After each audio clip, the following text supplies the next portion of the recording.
Hey there! Let's dive into how to install your AI chatbot on your website. First, choose the bot you want to install. Next, click on Install Your Bot.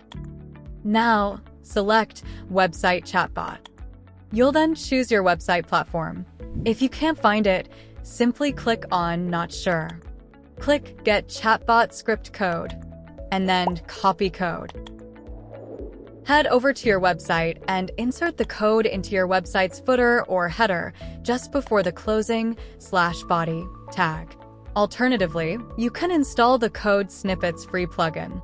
Choose Header and Footer and paste the code into the header or footer section. Don't forget to save your changes. You can check the installation on your platform or directly on your website.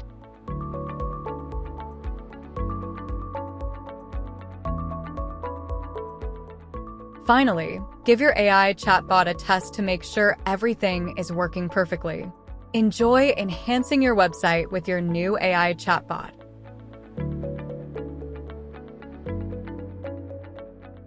Thank you for watching.